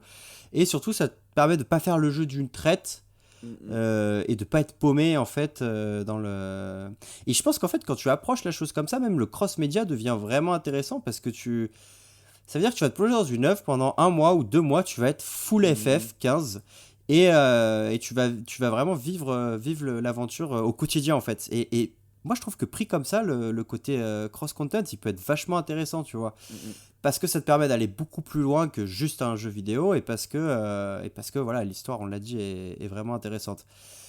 Donc c'est pour ça que sur le côté cross-content, en fait, je trouve que l'idée, elle est pas forcément mauvaise sur le papier, c'est juste qu'elle a été trop mal exécutée.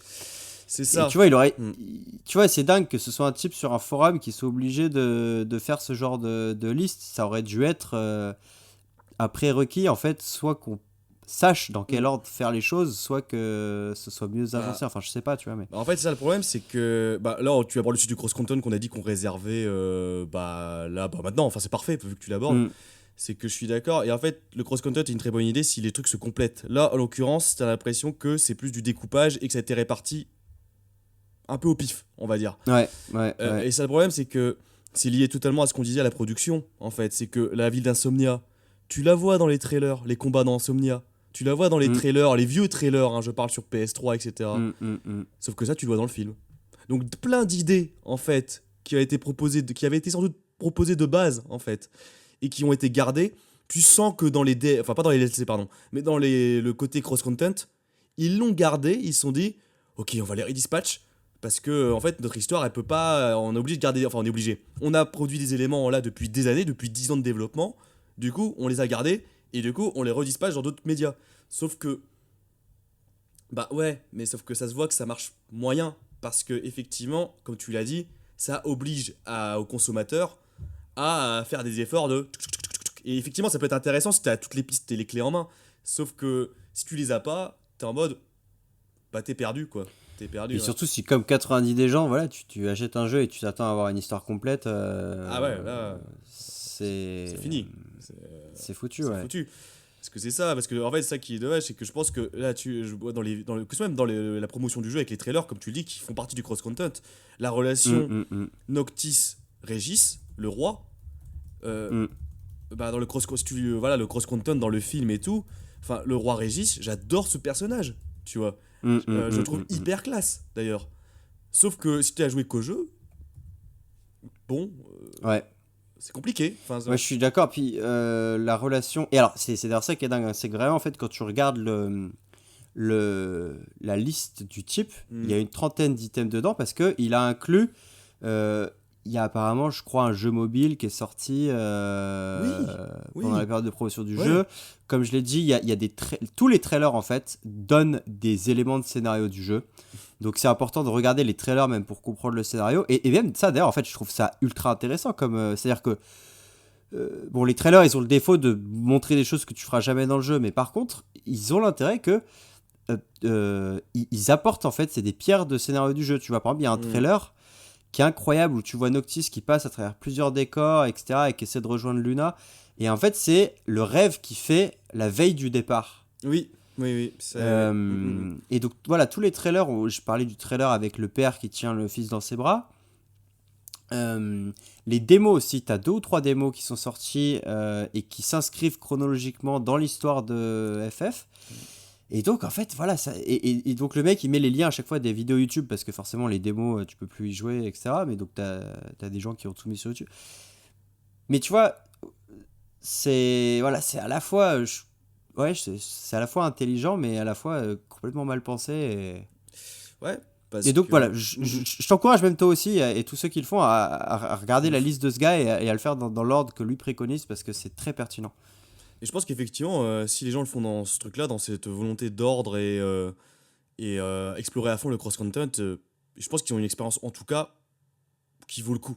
Enfin, et avec un scénario, comme on le dit, on n'arrête pas de le lire, qui est bon. Si tout le patchwork, tout recomposé, le scénario est génial, quoi. Mais il faut faire les efforts pour, maintenant, en fait. Ouais. Et justement, je rattache du coup avec mon avis final, c'est que... alors déjà, malgré tout, j'étais surpris d'apprendre que c'est quand même un des FF qui a été parmi les plus vendus. Et donc, en fait, quand tu t'intéresses à l'histoire quand tu prends en compte l'histoire du développement qu'on a raconté au début, moi je trouve que tu vois à quel point en fait le projet est foncé dans le mur, avec Nomura à sa tête, qui avait toujours des idées plus folles les unes que les autres et plus démesurées. Et tu vois, moi je me suis dit quand même, BG à Tabata d'avoir quand même réussi à boucler le truc et d'avoir honoré sa réputation de mec carré qui fait les choses. Parce que en fait, il a été, voilà, ça a nécessité énormément de sacrifices. Et en fait, je pense qu'il était dans une position où, quoi que tu fasses, t'allais forcément à un moment ou à un autre haïr les fans et te faire cracher dessus par les fans. Parce que Nomura avait tellement vendu du rêve avec tout que fallait forcément revenir sur des choses à un moment, et ce qu'il a dû faire. Et voilà, donc je pense qu'il y a ce premier temps où vraiment Tabata BG à lui, tu vois, et ce deuxième temps où on a l'impression que voilà, avec tous ces DLC qui sont sortis après coup, que le jeu il a été écrit après coup, et que enfin voilà, moi je me pose vraiment la question, est-ce que l'histoire des DLC, notamment d'Ardine et de tout ce qui en a suivi dans les nouvelles, c'était quelque chose qu'ils avaient déjà pensé et esquissé avant, ou est-ce que c'est vraiment derrière on essaie de réparer les pots cassés, et du coup de manière plutôt bien. Je sais pas, on aura peut-être probablement jamais la réponse. Mais encore une fois, bon voilà, je te rejoins. Enfin, je pense que tout le monde sera d'accord sur cette conclusion. C'est effectivement, si FF15 avait pu aller au bout de son ambition avec les DLC supplémentaires, etc., on aurait probablement eu un FF majeur. Néanmoins, le refaire pour le podcast, écoute, je suis vraiment ultra content de l'avoir refait, parce que ça m'a quand même permis de découvrir une œuvre au scénario vraiment plus ambitieux que le souvenir que j'en gardais, bien plus intéressant qu'au premier abord, mais qui nécessite de faire quand même pas mal de concessions en tant que joueur. Et puis voilà, de se plonger aussi dans les conditions pharaoniques et chaotiques du développement, c'est un cas d'école. Et c'est les gars justement de Super Ciné Battle qui ont... Je suis retombé sur un podcast qu'ils avaient tourné au moment de la sortie du jeu, et ils disent ce jeu c'est la créature de Frankenstein. C'est-à-dire que elle est... tu peux pas t'empêcher d'avoir de l'affection pour elle et de l'adorer, mais elle est quand même... C'est un patchwork de trucs... un peu mal branlé. Improbable. Et improbable. C'est en demi-teinte, quoi, mais... Il y a un youtubeur japonais qui m'a fait marrer aussi, parce que alors lui, il a vraiment détesté son expérience FF15, et il dit, putain, mais si vous avez eu autant de temps pour faire des plats aussi réalistes et aussi appétissants, mais pourquoi vous avez pas utilisé ce temps pour faire un scénario correct, quoi? Et c'est vrai que tu te dis parfois, ils ont peut-être over-priorisé certains aspects du jeu au détriment du scénario. Ouais. Le jeu qui aurait pu. Voilà. Le jeu qui aurait pu. Et je pense que c'est comme ça qu'on pourrait nommer d'ailleurs cet épisode, le jeu qui aurait pu. Le jeu qui aurait pu, ouais.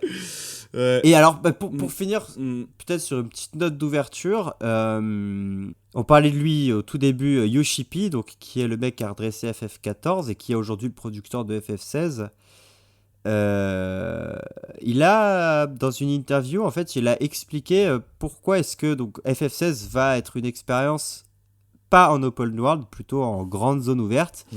Et en fait, il explique que la raison pour laquelle ils ont rompu avec l'open world, c'est FF15. Ils ont tiré les conclusions de l'échec de FF15. Et en gros, ce qu'il dit, c'est que une grande partie des critiques qui étaient dirigées envers FF15, et que nous-mêmes on a formulées, c'était à cause de l'histoire. Et que voilà, beaucoup d'éléments du scénario avaient énormément de potentiel, mais n'ont pas été assez exploités. Et que vers la fin, l'histoire, elle part complètement en couille. Et il dit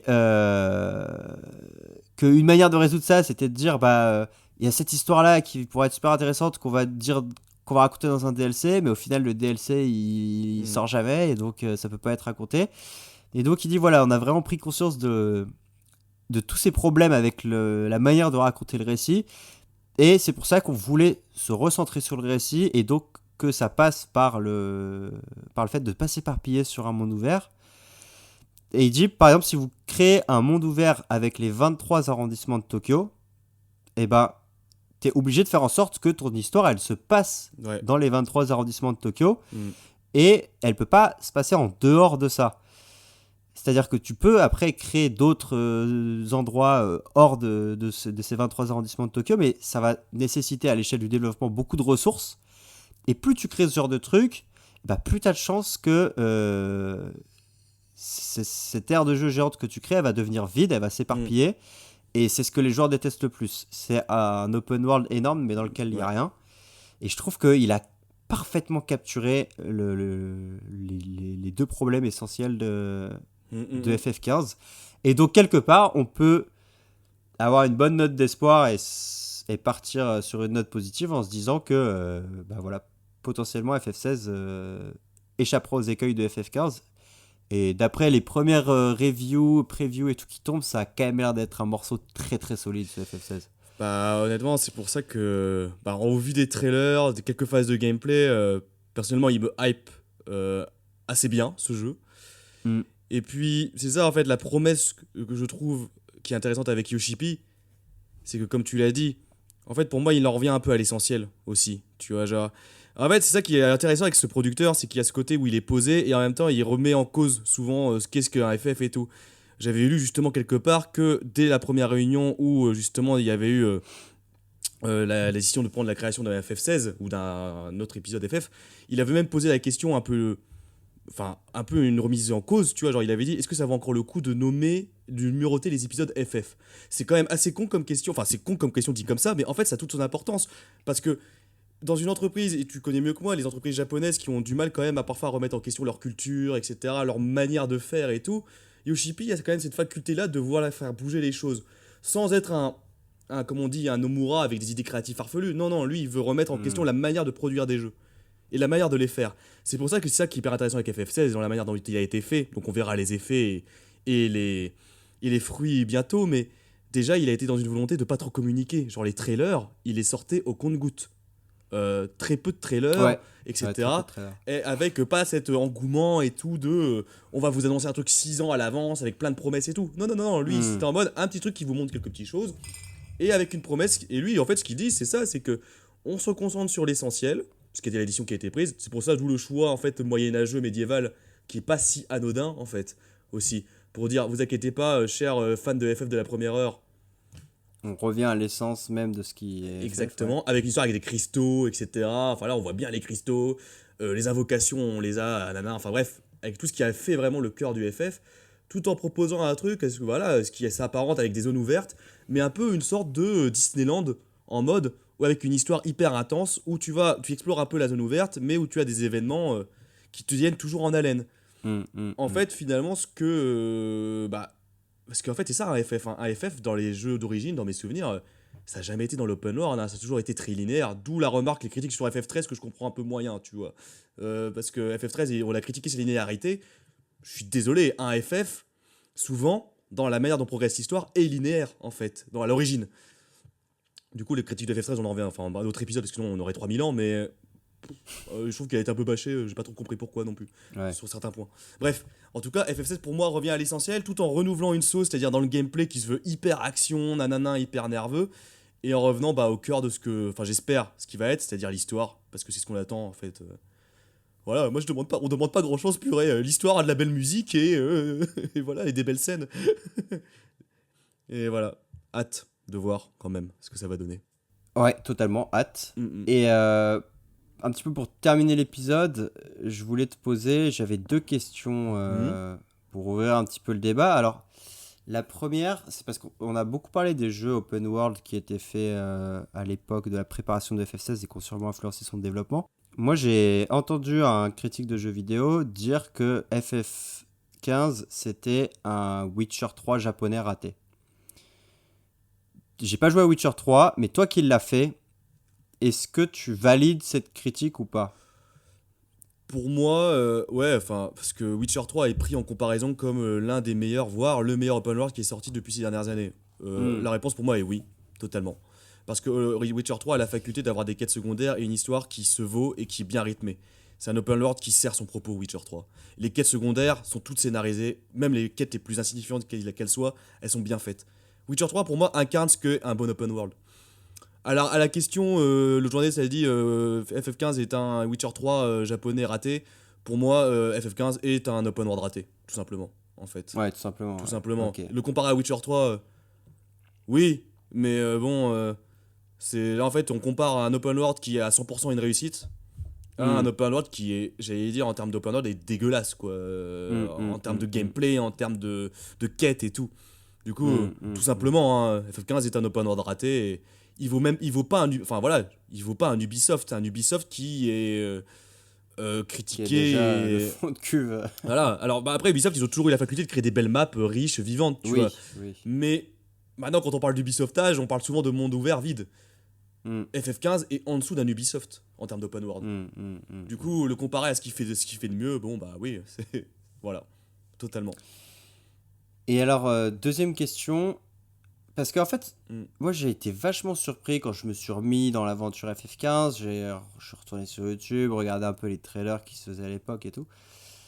Et j'étais resté sur un souvenir tellement amer du jeu que j'étais vraiment surpris de voir qu'il y avait quand même une grosse communauté qui s'était formée autour de FF15, de gens qui disaient à quel point l'histoire les avait touchés, et à quel point, tu vois, typiquement, je sais plus, il y a je suis peut-être sur un truc de gameplay où on voit le passage du train. Non, quand ils partent en bateau à Alticia, Yep. je voyais des gens qui mettent en commentaire si seulement ils étaient jamais montés sur ce bateau. Tu vois, enfin vraiment, t'as l'impression que les gens ils ont pris à cœur Ok. le truc. En mode, D'accord. et que le destin tragique de Noctis ça a vraiment touché beaucoup de gens. Et donc, ça m'a amené à me demander, est-ce que tu penses qu'un jour, on aura une réhabilitation de FF15 ? Ah, moi je pense que c'est une bonne question ça, une réhabilitation. Je pense Parce qu'en- que je pense quand même que dans la tête de beaucoup de gens comme moi qui l'ont fait à l'époque, c'est un jeu claqué.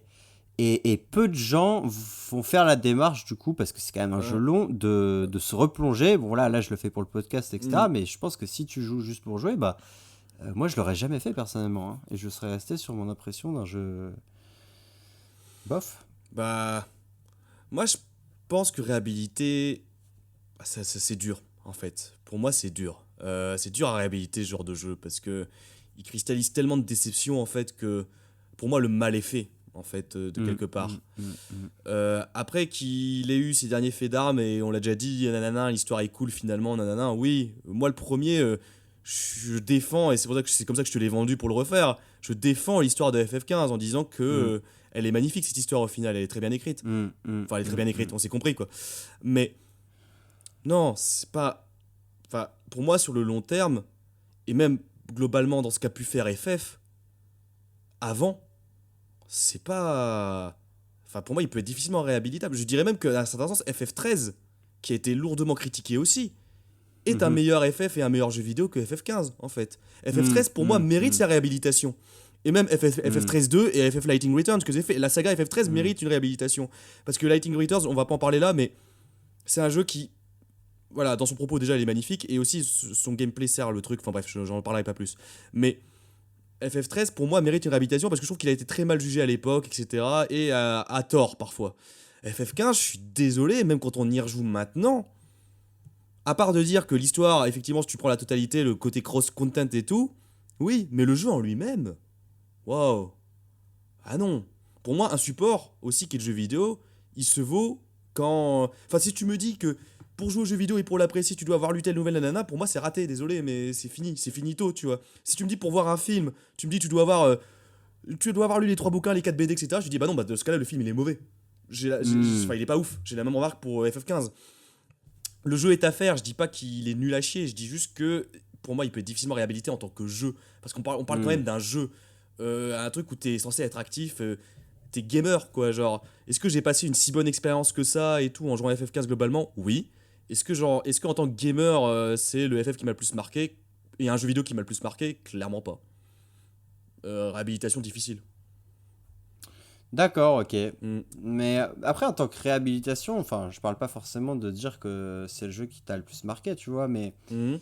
mais juste de le faire revenir un petit peu des limbes dans lesquelles il a été enfermé, Ah. quoi. Bah, je pense que ça C'est ce que je veux dire. commence. Je vois, mais ça commence à. Je pense que tu vois, avec les DLC, le cross-content, quand des gens se sont dit, purée, mais attends, j'ai peut-être raté un truc et qui ont commencé à s'intéresser. Parce que voilà, moi je suis un gros geek et du coup, quand j'ai su qu'il y avait plein d'autres trucs autour de FF4, j'ai commencé à faire des recherches, tu vois, parce que je suis en mode, c'est intéressant quand même. Mm. Donc oui, pour moi, dans mon cœur, à ce niveau-là, il a été réhabilité. Mais. Ouais, tu vois ce que je veux dire, Oui, oui, oui. je peux pas non plus tout. Enfin, fermer les yeux. Et sur le long terme, je pense que. Je pense qu'après ça dépendra de ce qui sera proposé, parce que peut-être que Square Enix nous pondra aussi un truc immonde, et dans ce cas, on se dira, ah, FF15, c'était pas si mal, mais, mais ce que j'espère pas. Mais après, non, je sais pas, je pense que ça dépend de la sensibilité aussi des gens, mais Bien sûr. moi, il est réhabilité au niveau de l'histoire, sur plein d'autres points, je le mets un peu.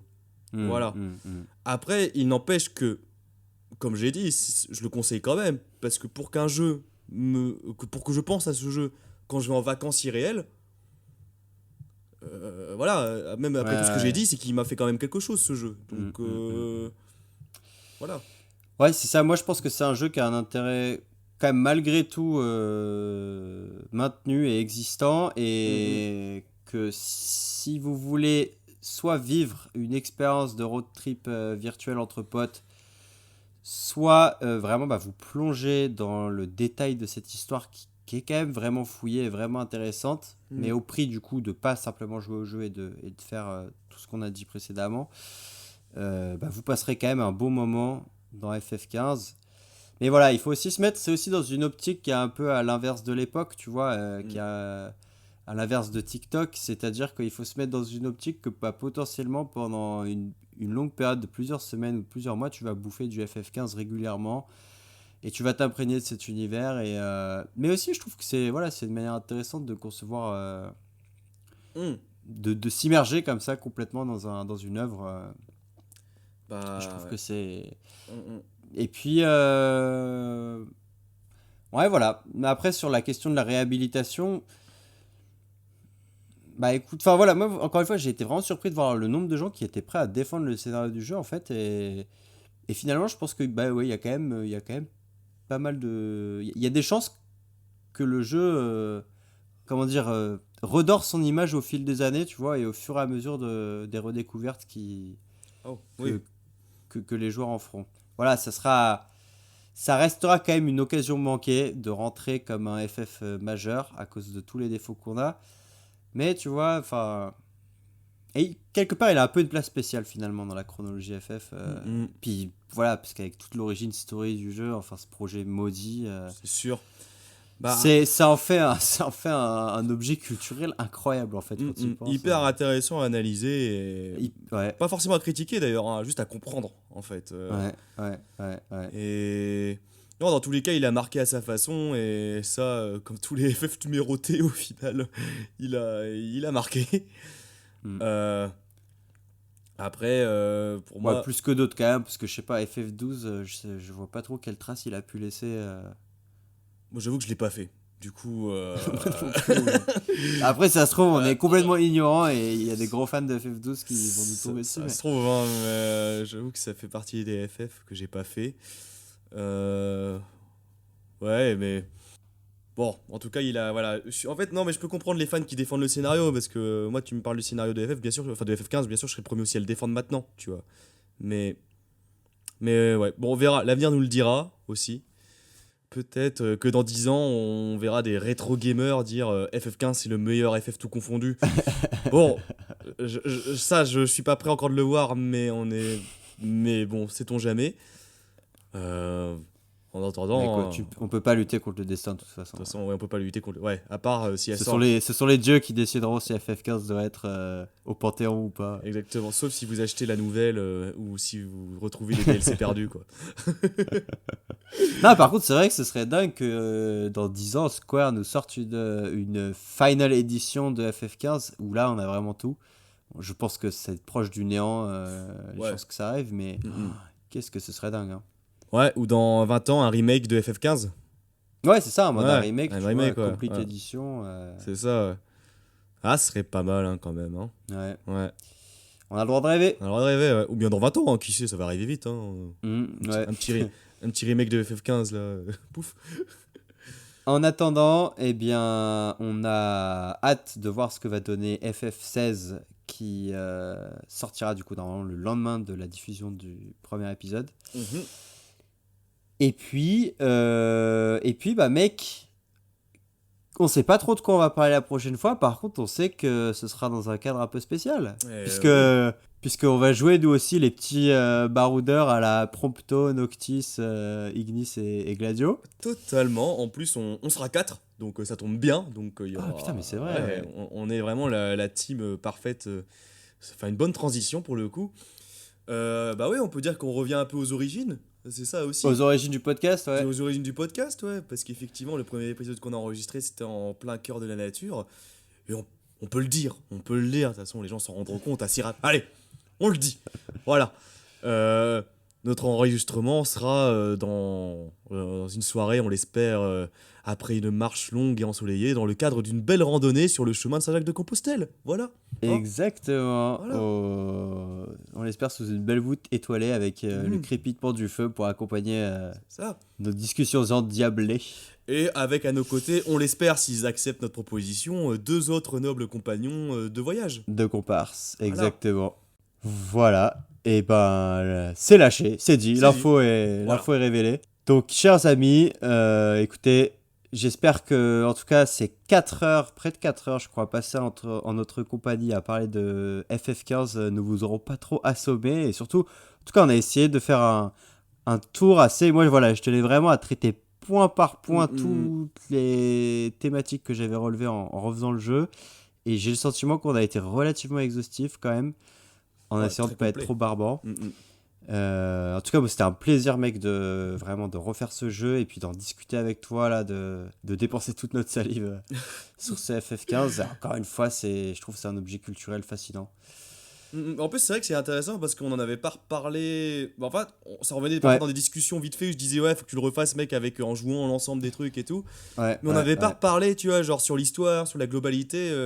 On avait mis un peu de côté ce jeu. On l'avait mis de côté, totalement. Et maintenant, mec, il faut que tu fasses FF6 pour qu'on puisse faire un épisode de podcast dessus. Faut que je finisse, puis enfin, faut que je le recommence et que C'est je le la finisse. mission. Faut que je le C'est la mission. C'est la mission, purée. C'est la mission. Voilà ma biche.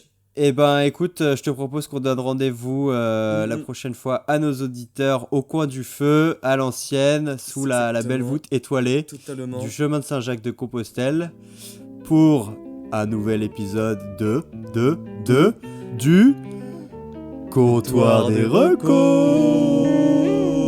Tchouchoubidou. J'ai fait du, c'était un peu à chier.